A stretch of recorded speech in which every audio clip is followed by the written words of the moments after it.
बिस्मिल्लाहिर्रहमानिर्रहीम इय्याका नअबुदु व इय्याका नस्तईन। अस्सलाम वालेकुम जी, क्या हाल है। लास्ट टाइम तक हम अपने फार्मास्यूटिक्स में कंपाउंडिंग एंड डिस्पेंसिंग का चैप्टर शुरू किया हुआ था। उसमें हमने प्रिस्क्रिप्शन पढ़ी थी, कंपाउंडिंग एंड डिस्पेंसिंग पढ़ी थी, फिर हम आए थे पार्ट्स ऑफ प्रिस्क्रिप्शन की तरफ।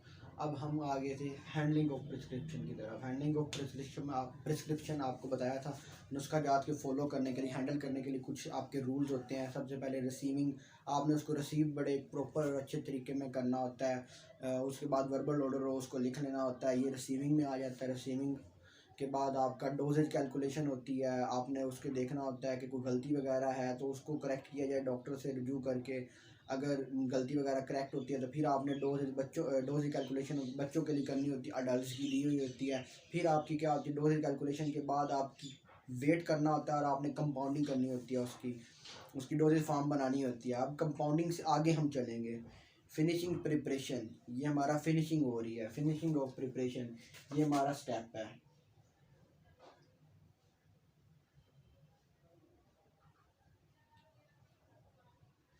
फिनिशिंग ऑफ प्रिपरेशन, जो हम दवाई बना रहे हैं उसको हमने फिनिशिंग करनी है अब उसकी। अच्छा,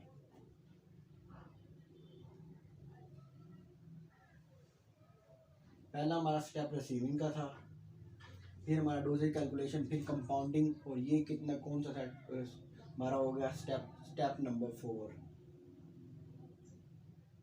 इसके भी आगे काफ़ी स्टेप्स होते हैं, सब स्टेप्स होते हैं। इसको फिनिशिंग को हमने करना कैसे होता है। कंपाउंडिंग कर ली, अब हमने फिनिशिंग करने के लिए जो सबसे पहला स्टेप हमारा होगा वो होगा इसको कंटेनर में डालना।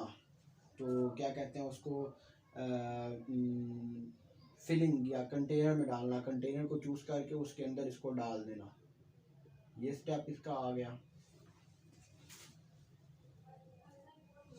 ये इसको हम कहते होते हैं पैकिंग का step, container packing step.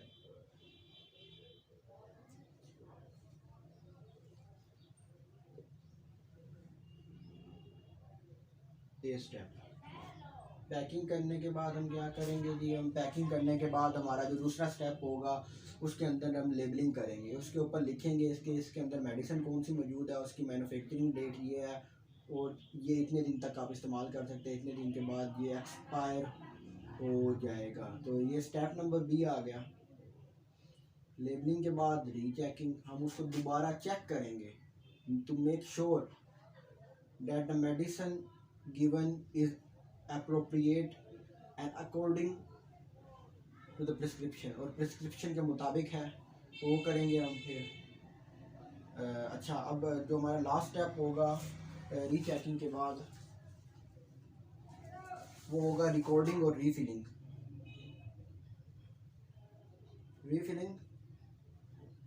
Recording, अब इन हर एक स्टेप को हम थोड़ा डिटेल से पढ़ेंगे। आप पेन और कॉपी ले लें, उसके ऊपर इनको लिखना शुरू कर दें, जो आपको एक्स्ट्रा लगे तो वो बेहतर होगा। तो ये हमारा स्टेप सी आएगा, ये हमारा स्टेप डी आएगा। Fourth step of finishing preparation, container packing, labelling, rechecking, refilling, record रखना आपके मेडिसिन के बारे में आपने जो दिए, ये आपके आगे। अच्छा, अब इनको एक एक स्टेप को हम पढ़ते हैं डिटेल से थोड़ा।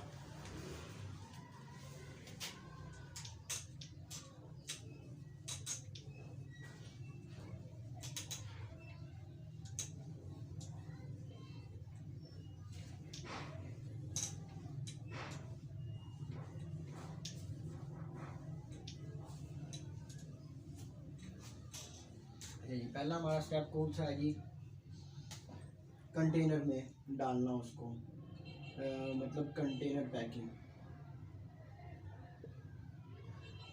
अब कंटेनर पैकिंग करना वो फार्मासिस्ट का काम होता है। कंटेनर पैकिंग करनी करें किस तरह, ये स्पेसिफिक होती है। ये नहीं कि आप सिरप को लेकर उसको किसी कंपेस्टेबल ट्यूब होती है ना आपकी, वो ऑइंटमेंट वगैरह के लिए, उसके अंदर डाल देनी, ऐसा नहीं चलेगा आपका। जो आँखों वगैरह के लिए इस्तेमाल होती है ट्यूब, उसके अंदर आप उसको नहीं डालेंगे, बिल्कुल नहीं।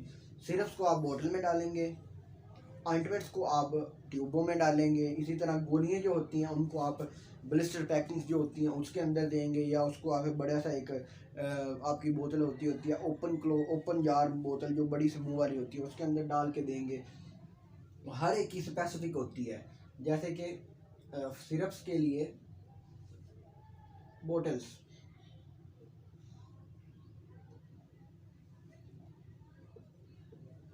पाउडर्स के लिए ओपन जार्स। तो ये चीज़ें आपने नज़र में रख के फिर इनकी पैकिंग करनी है, कंटेनर की पैकिंग। इसी तरह आपका जो सिरप बोतल में आ गया, पाउडर जार में आ गया, ऑइंटमेंट्स आ गई आके आपके उस कोलैप्सिबल ट्यूब्स में आ गई, जिनको कोलैप्सिबल ट्यूब कहते हैं, जो हम जिनको उस तरह करें तो वो आपस में जुड़ जाएं और कोलैप्स हो जाए, ख़त्म हो जाए आपस में। तो वो कोलैप्सिबल ट्यूब ऑइंटमेंट्स आ गई कोलैप्सिबल ट्यूब में, कोलैप्सिबल ट्यूब्स, ठीक हो गया। ये आपने कर लेना है। और आपकी टैबलेट्स आ गई जार में, tablets in specific jar.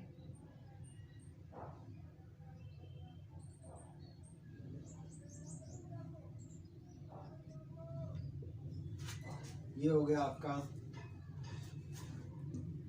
Container packing आ गई आपकी। अच्छा, पैकिंग करने के बाद अब आपने क्या करना है, लेबलिंग करनी है। उसके ऊपर लेबल लगाना है कि आपने जो मेडिसिन बनाई है वो इतने अरसे के लिए है, उसके बाद ये ख़त्म हो जाएगी, आप इसको इस्तेमाल ना करें।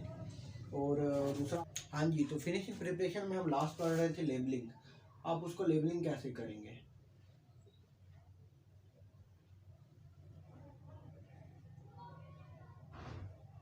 लेबलिंग दो टाइप की होती है, एक स्पेसिफिक लेबलिंग और एक आम लेबलिंग। लेबलिंग में फ़र्ज़ करें आपने जी नॉर्मल सलीन बनाई, जो कि आपका ये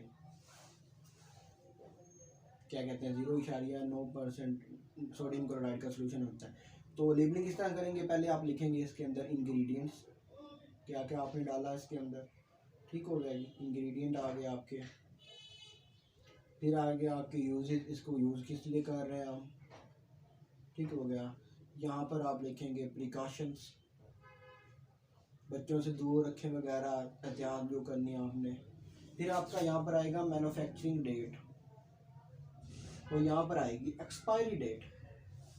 तो ये आपका एक जो होता है आम लेबलिंग होगी। अब एक जो स्पेसिफिक लेबलिंग होती है उसमें क्या होता है, स्पेसिफिक लेबलिंग में आप क्या करेंगे, पेशेंट का नेम एड्रेस पेशेंट का, यहाँ पर आपका एड्रेस आ जाएगा, ऊपर फार्मेसी का नेम आ जाएगा, और मेडिसिन को कितने टाइम उसने लेना है वो नीचे आ जाएगा। ये आपकी स्पेसिफिक लेबलिंग होती है।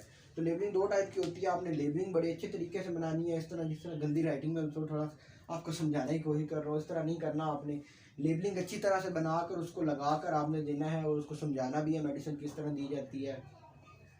ये हमारा सेकंड स्टेप आ गया लेबलिंग का। लेबलिंग के बाद अच्छा हमारा जो स्टेप होता है वो होता है रीचेकिंग। हमने चेकिंग करना है मेडिसिन को कि वो सही तरह से बनी भी है। आपने क्या करना है, फिर से डोज, आप फिर से पहले स्टेप पे आ गए। रीचेकिंग में आप फिर से पहले स्टेप पे आ गए। आपने मेडिसिन को from the first point of view फिर से दोबारा से चेक करना है आपने, क्या मैंने कैलकुलेशन ठीक की, क्या नाम है आपका, चेक रीचेकिंग में, सॉरी रीचेकिंग आएगा यहाँ पे।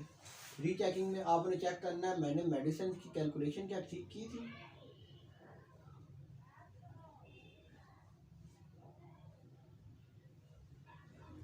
मेडिसिन की मैंने चेकिंग ठीक की थी। अगर मैंने ठीक की थी तो अक्सर होता है वेट बैलेंस में एरर होता है, वेट बैलेंस के एरर को आपने चेक करना है। फिर आपने रीचेकिंग करनी है कि मेडिसिन मैंने ठीक दी थी, ठीक बनाई थी, उसमें कोई मसला या तो नहीं था, वो सारा आपने चेक करना है। और उसके अलावा आपकी आ गई ये एरर वगैरह तो नहीं कोई गुंजाइश थी। आपने अक्सर लोग होते हैं उनकी नज़र कमज़ोर होती है, तो वो लिखा होता है 0.9, वो 9 ग्राम डाल देते हैं। बड़ा फ़र्क आ गया इसमें, वो 1 ग्राम का तो थोड़ा कम था, और ये 10 ग्राम से थोड़ा आता है कम है।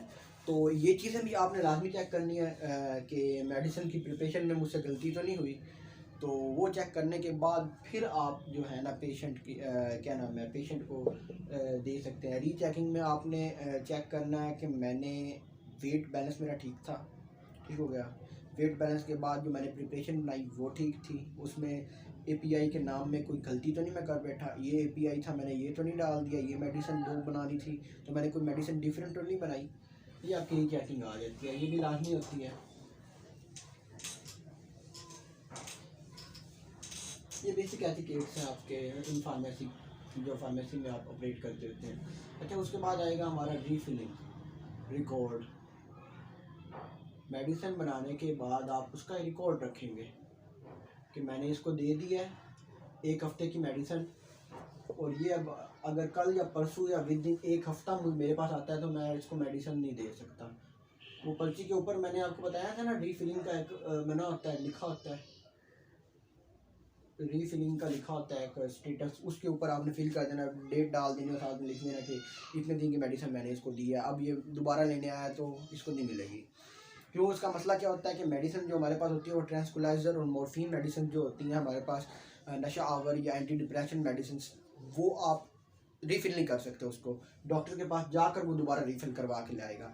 तो इसलिए आपको मेडिसिन के ऊपर रीफ़िलिंग लाजमी करनी होती है। उसके बाद रिकॉर्ड रखते होते हैं अक्सर वाले, क्या करते हैं, अब आपके पास इतनी ज़्यादा पर्चियाँ आती हैं, एक दिन में कितनी पता नहीं प्रिस्क्रिप्शन आती होती हैं, तो उसका रिकॉर्ड रखना तकरीबन बहुत मुश्किल होता है, लेकिन उसके भी काफ़ी तरीके हैं।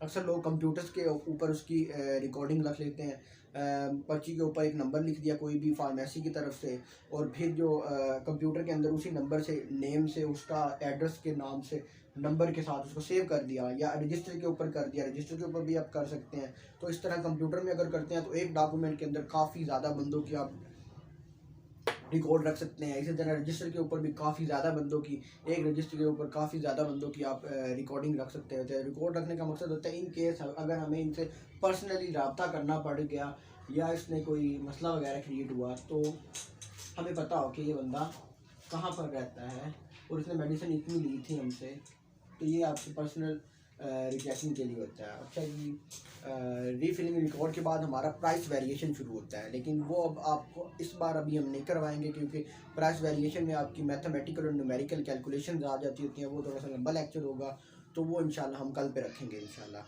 तो आज के लिए इतना ही था, और इस चैप्टर को आप तकरीबन लेकर साथ साथ चलें तो वो बहुत ज़्यादा बेहतर रहेगा, क्योंकि इस चैप्टर में आपका कंसेप्ट है और दूसरा आपकी प्रैक्टिकल अप्रोच है।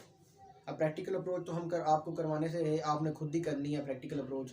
तो ये प्रैक्टिकल अप्रोच का आपने याद रखना है इसको। प्रैक्टिकल अप्रोच है जब आप फार्मेसीज़ में काम करते हैं तो उसको ऑपरेट कैसे करते होते हैं, ये इस सारे चैप्टर में है।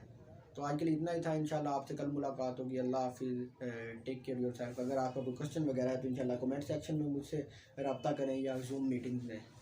अल्लाह हाफिज़, अस्सलाम वालेकुम।